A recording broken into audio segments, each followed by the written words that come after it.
Evangelization is more than just simple doctrinal and moral transmission. It is first and foremost witness. From St. Peter, the first Pope of the Church, to Pope Francis, the most important mission of the Church has always been to proclaim the gospel to men and women.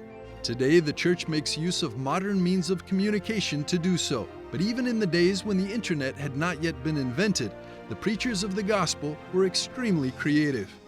Der Verdun Altar ist ein sehr schönes Beispiel, wie man The Verdun Altar is a very beautiful example of how the Bible was explained and presented in the Middle Ages. gerade wenn Since not everyone could read and write at the same time, the message was conveyed through the art. die Botschaft vermittelt gehabt zu haben. Not far away from Vienna, Austria, is Klosterneuburg Abbey. Die Augustiner Chorherren, die hier seit The Augustinian canons, who have been living and working here since the 12th century for almost 900 years, are primarily involved in pastoral work, especially in the many parishes around Klosterneuburg and Vienna, but also in Lower Austria and then extending as far as the USA and Norway. bis in die USA und nach Norwegen. The Verdun Altar in Klosterneuburg has been recounting the gospel of Jesus Christ for over 800 years. Wolfgang Christian Huber, the custos of the monastery, is very familiar with the technical details.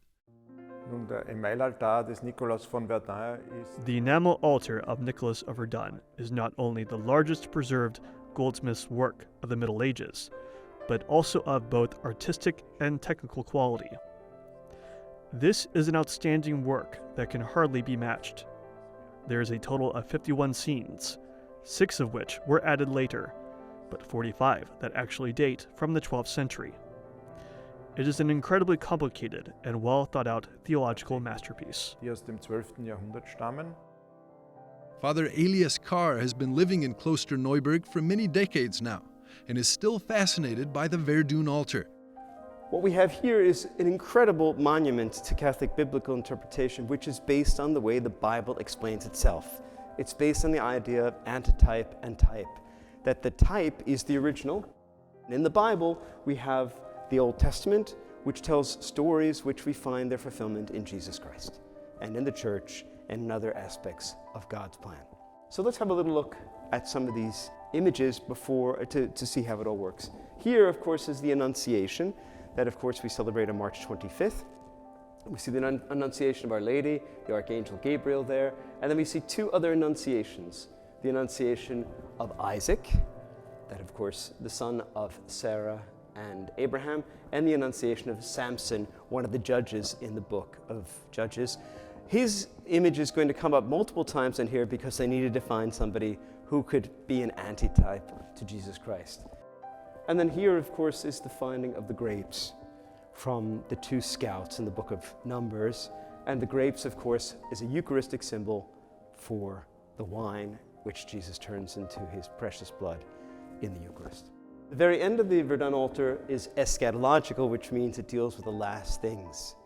It's no longer now the 3 levels, but now six tablets that are in the 2 columns that refer to the last things. Of course, the resurrection of the dead, the angels announcing that, the return of Jesus, and then the judgment, those who have chosen not to be with God, that is hell. And of course, people tend to really like this one because it has a bishop in it, or a couple bishops and a king and a monk and all this. It's showing that the medieval Christianity valued human freedom. Our choices are meaningful. And of course, the heavenly Jerusalem, which is the symbol of what God wants. God wants us to know him face to face. He wants us to be in a community. He wants us to be fully realized in ourselves, to be the person he already knows us to be. For Father Elias, the message of this 800-year-old altar is still relevant today. After all these years of living in Germany, we asked the priest from New York one important question. What is his favorite German word? Oh, there's so many good German words, but I'll choose one I mentioned recently when I was with EWTN in Europe, and that is Untergangsstimmung. That, of course, is the term that means everything's going to hell. And it's a terrible temptation that people think it's all just getting worse. And that's the one thing that we Christians can't accept. God has chosen us to be the people on this earth at this time to carry out our roles as Christians. Everything we need to do it is here, and we just let Him surprise us with what happens when we say yes to Him.